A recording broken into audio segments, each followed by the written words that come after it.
یہ بہت بڑی سعادت کی بات ہے کہ کسی آل رسول کا مجلس میں شریک ہونا، یہ سب سے پہلے مجلس کی قبولیت کی نشانی ہے۔ آپ تقریر میں سنیں گے، اس کے حوالے سے بھی خطبہ میں بتاؤں گا۔ مجھے موضوع دیا گیا ہے شان اولیاء بیان کرنے کے لیے، اور اس کے بعد اسٹیج پر جلوہ افروز ہمارے علماء اور ثناخان رسول اور اس مسجد کے کمیٹی کے حضرات اور غلامان صوفیہ گروپ کے تمام ممبران کو میری طرف سے خصوصاً خاص تہ دل سے السلام علیکم ورحمۃ اللہ وبرکاتہ۔ وعلیکم السلام ورحمۃ اللہ وبرکاتہ۔ بہت بڑی خوشی کی بات ہے کہ اس دور میں یہ دنیا بالکل تیزی کے ساتھ اپنے آخری انجام کی طرف دوڑ رہی ہے۔ لوگوں کو فرصت نہیں، جسے دیکھو وہ موبائل لے کر کسی نہ کسی ایک کٹے پر بیٹھا ہوا ہوتا ہے۔ لوگ موبائل میں اس طرح مصروف ہیں کہ انہیں دوسری کو یہ بات سوچتی ہی نہیں۔ ایسے ایام میں، ایسے حالات میں، ایسے وقت میں، ایسے دور میں کہ یہ نوجوان بچے ایسی محفل کا انعقاد کیے ہیں، بہت بڑی سعادت کی، بہت خوشی کی بات ہے۔ الحمدللہ الحمدللہ۔ ان کا جوش جذبہ میں دیکھ رہا ہوں کل سے، جس طرح یہاں پر یہ سمندر کی لہریں تیزی سے دوڑتی ہیں، اس طرح یہ بچے نعرے تکبیر، نعرے تکبیر، نعرے رسالت، علماء اہل سنت، علماء اہل سنت۔ اللہ تبارک تعالیٰ آپ تمام کے جوش و خروش کو اسی طرح قائم دائم رکھے، اور جس طرح گروپ کا جو نام ہے غلامان صوفیہ، آپ تمام کو صوفیوں کا غلام مرتے دم تک بنے رہنے کی توفیق عطا فرمائے۔ آمین ثم آمین ثم آمین۔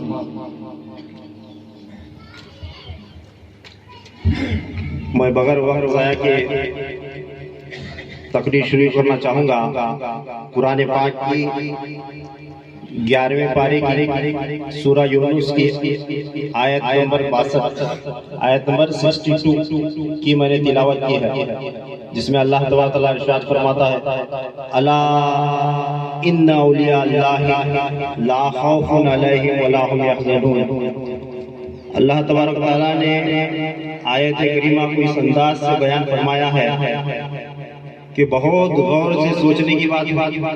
اللہ تبارک و تعالی اللہ ہے، اللہ تبارک و تعالی وہ اللہ ہے۔ اگر آسان سے جملے میں بھی اگر وہ کوئی حکم ہمیں دے دے تو ہمیں ماننا ہی پڑتا ہے، ہمارا ایمان ہے۔ اگر اس نے کہا یہ کام تمہیں کرنا ہے، یہ کام نہیں کرنا ہے، تو ہم اس کے بندے ہو کر ماننا ہی ہمارا ایمان ہے۔ مگر اس آیت کریمہ کا انداز بالکل جدا گانا ہے۔ اللہ تعالیٰ نے فرمایا الا، یعنی خبردار۔ بندوں کو آگاہ کیا حکم سنانے سے پہلے، اللہ تعالیٰ نے الرٹ کیا، کیا؟ الا، خبردار۔ باری تعالیٰ ایسی کیا خبر سنانے والا ہے، ایسا کیا حکم دینے والا ہے کہ پہلے ہی بندوں کی توجہ اپنی طرف متوجہ کر رہا ہے۔ آیت کو پڑھنے سے پہلے، سننے سے پہلے خبردار ہو جاؤ، یعنی کوئی خاص حکم آگے آنے والا ہے۔ پھر فرمایا ان، یعنی بے شک۔ اب اللہ تعالیٰ نے شک کی نفی کی۔ اب کون ہے جو اللہ تعالیٰ کی کہی ہوئی بات پر شک کر سکے؟ اللہ تعالیٰ شک کی نفی کر کے جو آگے حکم فرمانے والا ہے، اس سے پتہ چلتا ہے کہ حکم کتنا خاص آ رہا ہے۔ اور یہ آیت کریمہ ایسی ہے، اس کے بغیر دعا ختم نہیں ہوتی، ہماری فاتحہ ختم نہیں ہوتی۔ ہر دعا میں فاتحہ میں یہ آیت پڑھی جاتی ہے، کچھ نہ کچھ تو اس میں بات ہے نا۔ اس واسطے اللہ تعالیٰ نے اتنے زور دے کر اس کو کہا۔ اب جیسا کہ فرمایا، جان پہچان تبھی ہوتی ہے جب بندہ آپس میں قریب ہو، اور جتنا بندہ آپس میں قریب ہو اتنی ہی اسے عطا ہوتی ہے ایک دوسرے سے۔ تو جتنی زیادہ جان پہچان بڑھے گی تو ایک نہ ایک دن بندہ ایک دوسرے کو چائے بھی پلائے گا، جتنی پہچان بڑھے گی اور پہچان بڑھے گی، وہ کھانا بھی کھلائے گا، گھر پہ دعوت بھی کرے گا۔ اس واسطے جان پہچان بنانا ضروری ہے۔ اب اللہ تبارک تعالیٰ کا حکم ہے، اللہ تعالیٰ کا کلام ہے. اب جسے اللہ تبارک تعالیٰ کی معرفت جتنی زیادہ ہوگی اتنی ہی اس کے بعد کی معرفت اسے ملے گی. قرآن پاک کا ظاہری معنی بھی ہے، باطنی معنی بھی ہے. اب قرآن کو سمجھنا ہر کسی کے اس کے مقام و مرتبے کے مطابق ہے. اب قرآن کو وہی زیادہ سمجھ سکے گا جس پر اللہ تبارک تعالیٰ نے یہ نازل کیا، اور اللہ تبارک تعالیٰ کو جتنا مصطفیٰ کریم صلی اللہ علیہ وسلم نے پہچانا اتنا کسی نے نہیں پہچانا. سبحان اللہ. آقا علیہ السلام کا قول حدیث ہے.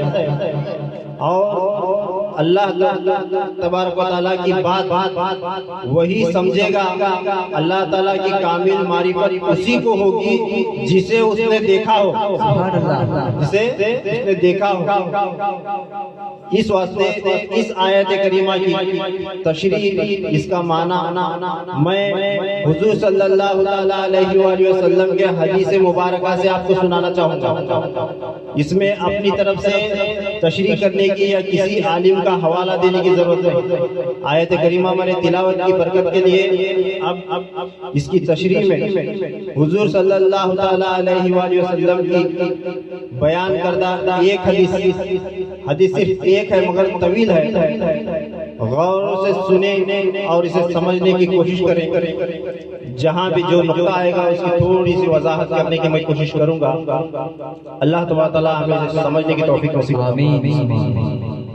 حضرت ابو ذر غفاری رضی اللہ تعالیٰ عنہ حدیث کے راوی ہیں. حضرت ابو ذر غفاری رضی اللہ تعالیٰ عنہ فرماتے ہیں ایک دن حضور صلی اللہ علیہ وآلہ وسلم مجھے راستے میں تنہا جاتے ہوئے ملے. میری ملاقات آقا علیہ السلام کے ساتھ ہوئی. میں تنہا جا رہا تھا اور آقا علیہ السلام بھی تنہا تشریف لا رہے تھے. جب آپ صلی اللہ علیہ وآلہ وسلم نے مجھے دیکھا تو فرمایا یا ابا ذر تمشی وحدک. سبحان اللہ. اے ابو ذر تم اکیلے ہو یا اکیلے جا رہے ہو؟ فرماتے آقا فاللہ تعالی فرد. اے ابو ذر اللہ تعالیٰ بھی ایک ہے، تنہا ہے، اکیلا ہے. وَأَنْتَ فِي الْأَرْضِ فَرْدٌ اور تم زمین پر ایک ہو. فرد فَكُنْ فَرْدَ الْفَرْد اور تم اس فرد کے فرد بن جاؤ. فرمائے آقا علیہ السلام نے اے ابو ذر اللہ تعالیٰ بھی ایک ہے اور تو بھی اس وقت زمین پر ایک ہے، تنہا ہے. تو اس ایک کا ایک ہو جا. پھر اس کے بعد آقا علیہ السلام آگے فرماتے ہیں یا ابا ذر ان اللہ جمیل، اللہ تبارک تعالیٰ حسین ہے. وَيُحِبُّ الْجَمَالَ اور اللہ تبارک تعالیٰ حسن سے محبت رکھتا ہے. یہ تعریف بیان فرمائی اللہ تبارک تعالیٰ کی آپ صلی اللہ تعالیٰ علیہ وسلم نے. پھر فرمایا یا ابا ذر تدری ما غمی و فکری. اے ابو ذر کیا تجھے معلوم ہے کہ مجھے کس چیز کا غم ہے اور کس چیز کی فکر ہے؟ اے شیء اشتیاق اور کس چیز کا اشتیاق ہے؟ میں کس کا مشتاق ہوں، کن کو دیکھنے کا مشتاق ہوں اور کس کے بارے میں مجھے فکر ستاتی ہے اور مجھے کس چیز کا غم ہے، کیا تجھے معلوم ہے؟ ابو ذر غفاری رضی اللہ تعالیٰ عنہ فرماتے ہیں یا رسول اللہ مجھے فرمائیں کہ آپ کو کس چیز کا غم ہے. فقال اخبرنی یا رسول اللہ صلی اللہ علیہ وسلم. یا رسول اللہ فرمائیں مجھے آپ کو کس چیز کا غم ہے اور آپ کس کے مشتاق. ثم قال پھر آپ نے فرمایا یا ابا ذر اشوق الی لقاء اولیاء اللہ تکون من بعدی. سبحان اللہ. اے ابو ذر مجھے میرے ان اولیاء اللہ کو دیکھنے کا شوق ہے جو میرے بعد میں آئیں گے. سبحان اللہ. نعرے تکبیر، نعرے تکبیر، نعرے رسالت، نعرے رسالت. غلامان صوفیہ حضور صلی اللہ علیہ وسلم نے فرمایا اے ابو ذر مجھے صرف ایک غم ہے اور ایک فکر ہے اور ایک شوق ہے، وہ شوق یہ ہے کہ مجھے میری امت میں آنے والے اولیاء اللہ کو دیکھنے کا غم اور فکر اور ان سے ملاقات کرنے کی خوشی ہے اور ان کا مشتاق ہوں، ان کے دیدار کا میں مشتاق تھا۔ فرماتے ہیں آقا علیہ السلام یہاں سے ان کی شان بیان کرنا شروع کرتے ہیں، فرماتے ہیں وَهُمْ مِثْلِكَ انبیاء، میری امت کے اولیاء انبیاء کے مثل ہوں گے۔ کیا فرمایا؟ میری امت کے اولیاء جو میرے بعد آئیں گے وہ انبیاء کے مثل ہوں گے۔ وَهُمْ عِندَ اللَّهِ بِمَنزِلَةِ الشُّهَدَاء، اور اللہ تعالیٰ کے نزدیک ان کا مقام مرتبہ شہیدوں کے برابر ہوگا۔ نہ وہ کسی میدان میں اتریں گے، نہ کسی سے لڑیں گے، جھگڑا کریں گے، کچھ بھی نہیں، مگر حضور صلی اللہ علیہ وسلم نے فرمایا اللہ کے نزدیک ان کا مقام و مرتبہ شہیدوں کے برابر ہوگا۔ اور اس شہیدوں کے مرتبے کو حاصل کرنے کے لیے وہ کیا کریں گے؟ فرماتے ہیں آقا علیہ السلام وَمَنزِلَتِي وَهُمْ يَفِرُّونَ مِنَ الْآبَاءِ وَالْأُمَّهَاتِ وَالْأَخْوَةِ وَالْأَخْوَاتِ ابْتِغَاءِ مَرْضَاتِ اللَّهِ تَعَالَى۔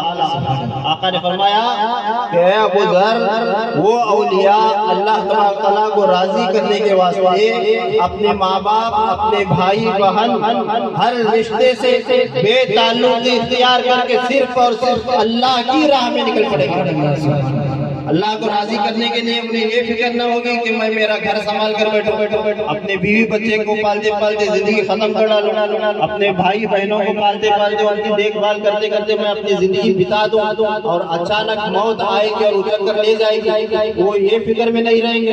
اولیاء اللہ کو یہ فکر ہوگی کہ میں کس طرح اللہ تبارک تعالیٰ کو راضی کروں۔ فرماتے ہیں آقا علیہ السلام آگے وَهُمْ يَتْرَكُونَ الْمَالَ، اور وہ اپنے مال کو اس خواہش کے واسطے ترک کر دیں گے۔ اولیاء اللہ کی رضا حاصل کرنے کے واسطے اپنے مال کو بھی لٹا دیں گے، جس طرح ہم لوگ رات دن مال کی فکر میں گزارتے ہیں، صبح کا وقت آئے ہمیں فکر نہیں، ظہر کا وقت آئے ہمیں فکر نہیں، عصر ہو گئی پرواہ نہیں، عشاء ہو گئی پرواہ نہیں، صرف ہمیں یہ فکر ہوتی ہے کہ دن بھر کام کرو، کسی نہ کسی طریقے سے لا کر ایک نوٹ گھر میں اپنی الماری میں رکھ دو، ہمیں یہ فکر ہے کسی نہ کسی طریقے سے کچھ بھی کر کے دولت کماؤ، آج میں نے کتنا کمایا، رات میں اس کا حساب کتاب کرو، معاذ اللہ، یہ فکر ہمیں۔ مگر آقا علیہ السلام فرماتے ہیں اولیاء اللہ ان کے پاس جو مال ہوگا وہ بھی اللہ تبارک تعالیٰ کی راہ میں لٹا دیں گے، اس واسطے کہ اللہ تبارک تعالیٰ کی رضا ہمیں حاصل ہو، اس واسطے اللہ تبارک تعالیٰ انہیں بروز محشر شہیدوں کا مقام مرتبہ عطا فرمائے گا۔ وَيَتْرُكُونَ أَنفُسَهُمْ بِالتَّوَاضُعِ وَلَا يَرْغَبُونَ فِي الشَّهَوَاتِ، اور وہ اپنی نفسانی خواہشات کو اس طرح پاک کریں گے کہ ان کے دل میں سوائے اللہ کے کسی کی خواہش باقی نہیں رہے گی۔ اولیاء اللہ کے دلوں میں سوائے اللہ کی رضا کے، اللہ کی محبت کے کسی بھی خواہش نفسانیوں کے دلوں میں کوئی بھی خواہش باقی نہیں رہے گی۔ یہ فرق ہے اولیاء اللہ کی زندگی میں اور ہماری زندگی میں۔ یہ کون فرما رہے ہیں؟ حضور سرور کائنات صلی اللہ تعالیٰ علیہ وسلم فرما رہے ہیں۔ پھر آگے فرماتے ہیں وَهُمْ يَجْلِسُونَ فِي بَيْتٍ مِّن بُيُوتِ اللَّهِ مَغْمُومِينَ مَحْزُونِينَ مِنْ حُبِّ اللَّهِ۔ اے ابو ذر یہ اولیاء جو میرے بعد آئیں گے، میری امت میں ہوں گے، یہ اللہ تبارک تعالیٰ کے گھروں میں سے کسی ایک گھر میں اللہ کی محبت میں غرق ہو کر اس غم میں ڈوب کر فکر مند اور رنجیدہ ہو کر بیٹھ جائیں گے۔ سبحان اللہ سبحان اللہ۔ تو سوچو حضور صلی اللہ علیہ وسلم نے جو فرمایا کہ اولیاء اللہ کی تعریف بیان فرمائی کہ اولیاء اللہ کون لوگ ہوں گے، تو انہیں صرف ایک فکر ہوگا کہ میں اللہ کو کس طرح راضی کروں۔ آج ہم لوگ اپنے اندر جھانک کر دیکھ سکتے ہیں کہ ہم کس جگہ پر ہیں۔ اللہ کو راضی کرنا تو دور کی بات، اسے منانا تو دور کی بات، اللہ تعالیٰ نے جو حکم ہمیں دیا ہے اس کی بھی ہمیں ہوش نہیں، پرواہ نہیں۔ جس طرح دنیا بھاگتی ہے اس طرح ہم دنیا کے پیچھے پیچھے بھاگتے چلے جاتے ہیں۔ جو بندہ بیٹھ کر کسی ملک میں سارا نظام چلا رہا ہے، دنیا کو لوگوں کو ایک طرف دوڑا رہا ہے، جو لوگ وہ ریلیز کرتے ہیں ہم اس کے پیچھے بھاگنے لگتے ہیں دیوانہ والا۔ ہمیں اللہ تعالیٰ کے حکم کی پرواہ نہیں، اللہ تعالیٰ کو راضی کرنے کی پرواہ نہیں، نہ اپنی آخرت کا خیال ہے نہ اپنی زندگی کا خیال ہے۔ ایسے لگتا ہے کہ قائم و دائم اسی دنیا میں رہنے کے لیے آئے، موت ہے ہی نہیں، مرنا ہی نہیں ہے، اسی خیال میں جیتا رہتا ہے بندہ۔ اچانک موت آتی ہے اور اچک کر لے چلی جاتی ہے۔ تو حضور صلی اللہ علیہ وسلم نے کیوں فرمایا؟ تاکہ بندہ سبق حاصل کرے۔ جب یہ لوگ اولیاء اللہ فرماتے ہیں علیہ السلام کہ مسجدوں میں اللہ تعالیٰ کے گھروں میں سے ایک گھر میں وہ اللہ کی محبت میں اس کے غم میں ڈوب کر بیٹھ جائیں گے تو کیا ہوگا ان کے ساتھ؟ فرماتے ہیں علیہ السلام قلوبہم الا اللہ، ان کے دل اللہ تبارک و تعالیٰ کی طرف ہوں گے، وَأَرْوَاهُمْ مَعَ اللَّهِ، اور ان کی ارواحیں اللہ تبارک و تعالیٰ کے ساتھ ہوں گی، وَعِلْمُهُمْ مِنَ اللَّهِ، اور ان کا علم اللہ تبارک و تعالیٰ کی طرف سے ہوگا۔ یعنی جب وہ بیٹھے ہوئے ہوں گے تو اللہ تعالیٰ ان کو اس طرح نوازے گا۔ اتنا فرمانے کے بعد آقا علیہ السلام اب ان کی شان بیان کرنا شروع کر حدیث میں آگے فرماتے ہیں آقا علیہ السلام وَإِذَا أَمْرَضَ أَحَدُهُمْ، اے ابو ذر سن، اور جب وہ اولیاء اللہ کے گھروں میں بیٹھ کر اس طرح عبادت کریں گے اور ایک منزل مقام مرتبے کو پہنچ جائیں گے تو ان کا حال کیا ہوگا؟ فرماتے ہیں وَإِذَا أَمْرَضَ أَحَدُهُمْ، اور جب ان میں سے اولیاء اللہ میں سے اللہ کا ولی، جب کوئی ولی ایک جب وہ بیمار ہوگا تو آقا علیہ السلام فرماتے ہیں هُوَ أَفْضَلَ مِنْ عِبَادَتِ سَنَةٌ، اے ابو ذر سن، جب اللہ تعالیٰ کا ولی بیمار ہوگا تو اس کی بیماری ایک سال کی عبادت سے بہتر ہوگی۔ ہماری عبادت اور اولیاء اللہ کی عبادت میں آقا علیہ السلام فرق بتا رہے ہیں، کیونکہ لوگوں کے ذہن میں یہ خیال ہوتا ہے کہ لوگوں اولیاء اللہ نے بھی اسی اللہ کی عبادت کی، ہم بھی اسی اللہ کی عبادت کرنا ہے، اور عبادت کر کر کے اللہ کی بارگاہ میں ولی بن گئے۔ معاذ اللہ تم بھی عبادت کرو، نماز پڑھو، روزہ رکھو تو تم بھی ولی بن جاؤ گے۔ نہیں، ولی اس طرح نہیں بنا جاتا، اللہ تعالیٰ جسے چن لیتا ہے وہ ولی بنتا ہے۔ سبحان اللہ، سبحان اللہ، بے شک حق حق۔ آج زمانہ ایسا بھی ہے، کہیں گھومو پھرو یا کسی سلسلے والے کو پکڑو یا کسی پیر و مرشد کو پکڑو یا سید زادے کو پکڑو، چند پیسے خرچ کر کے خلافت لے لو، بن گیا ولی۔ اس طرح بھی ولی نہیں بنتا لوگوں، ولی اس طرح بھی نہیں بنتا۔ ولی جو کیا رشتہ ہے، ولی کون ہوتا ہے، آپ کو اس میں سمجھ آئے گا آگے۔ اور یہ بیان کون کر رہے ہیں؟ حضور صلی اللہ علیہ وسلم بیان فرما رہے ہیں۔ فرماتے ہیں آقا علیہ السلام اولیاء اللہ کی بیماری ایک سال کی عبادت سے افضل ہوگی۔ اتنا فرمانے کے بعد ابو ذر غفاری رضی اللہ تعالیٰ عنہ کو آقا علیہ السلام پوچھتے ہیں وَأَنْشِدَ عزیز کے یا ابا ذر، اے ابو ذر اگر تو سننا چاہے تو اور بیان کروں میرے اولیاء کی کیا شان ہے۔ سبحان اللہ، نعرے تکبیر، نعرے تکبیر، نعرے غوثیہ، نعرے غوثیہ، ثنائے خیر الورا، ذکر غوث الولا، ذکر غوث الورا، نعرے تکبیر، نعرے رسالت۔ آقا علیہ السلام نے پوچھا اے ابو ذر میرے امت کے میرے بعد میں آنے والے اولیاء اللہ کی کیا شان ہے، اگر تو سننا چاہے تو اور بیان کروں۔ قال نعم یا رسول اللہ صلی اللہ تعالیٰ علیہ وآلہ وسلم، ہاں یا رسول اللہ بیان کیجئے۔ فقال یا ابا ذر، اے ابو ذر سن، الواحد منہم یموت، اے ابو ذر سن، میری امت کے اولیاء اللہ ایسے ہوں گے جب ان میں سے کسی ایک کی موت ہوگی، کسی ایک کی موت ہوگی، فَهُوَ كَمَنْ مَاتَ فِي السَّمَاءِ، اے ابو ذر میری امت کے اولیاء اللہ ایسے ہوں گے جب ان میں سے کسی ایک کی موت ہوگی تو گویا ایسا ہوگا کہ آسمان پر ہر کوئی مر گیا ہو. یعنی اولیاء اللہ کی موت پر جب بندے جمع ہوتے ہیں، اولیاء اللہ کے انتقال کر جانے کے بعد جب بندے جمع ہوتے ہیں، کوئی اپنے پیر و مرشد کی جدائی میں روتا ہے، کسی کوئی اولیاء اللہ کی جدائی میں، اولیاء اللہ کو کھونے کی جدائی میں غم کرتا ہے. اس طرح آسمان کے فرشتے تمام جمع ہو کر اس اولیاء اللہ کی، اس اللہ کے ولی کی آسمان پر آنے کی خوشی میں جھوم مچتے ہیں، دھوم مچاتے ہیں اور مچلتے ہیں، اور وہاں پر ایک مجموعہ جمع ہوتا ہے. تو اولیاء اللہ کے انتقال کے وقت صرف زمین پر ہی مجموعہ نہیں جمتا، آقا فرماتے ہیں آسمانوں پر بھی ایسی دھوم مستی ہے کہ جیسا زمین پر ولی نے انتقال فرمایا ہے، ایسا لگتا ہے جیسے آسمان پر بھی کوئی انتقال کر کے وہاں سے جدا ہو رہا ہو، وہاں پہنچ رہا ہو. اس طرح محفل سجتی ہے. پھر آقا علیہ السلام نے فرمایا آگے لی کرامتہم عند اللہ وانشد ازد یا وزر، اللہ کے نزدیک میری امت کے اولیاء کی بزرگی ایسی ہے، اے حضر اگر تم کہو تو اور بیان کروں. سبحان اللہ. آقا علیہ السلام ایک بات بیان کیے اور پھر حضرت ابو ذر غفاری رضی اللہ تعالیٰ عنہ کو پوچھ رہے ہیں اے ابو ذر اگر تو سننا چاہیں تو اور بیان کروں کہ اللہ کے نزدیک اس کی بزرگی کیا ہوگی، ان کا مقام مرتبہ کیا ہوگا. قال نعم یا رسول اللہ، ہاں رسول اللہ بیان فرمایا. فقال آقا علیہ السلام نے فرمایا الواحد منہم فی مرۃ یقول اللہ، اے ابو ذر سن، ان میں سے یعنی ان اولیاء اللہ میں سے کوئی ایک مرتبہ بھی جب اللہ کہے گا. سبحان اللہ سبحان اللہ. اولیاء اللہ میں سے میرے بعد آنے والے میری امت کے اولیاء اللہ میں سے اللہ کا ولی جب ایک مرتبہ اللہ کہے گا فلہو عند اللہ اجر 70 حجۃ و غزوہ.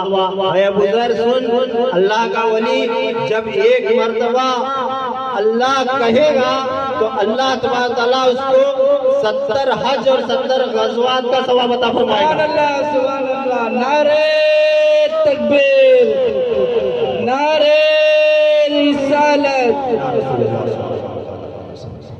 کیا فرمایا؟ اللہ کا ولی ایک مرتبہ اگر اللہ کہے گا تو اللہ اسے 70 حج اور 70 غزوات میں حصہ لینے کا ثواب عطا فرمائے گا.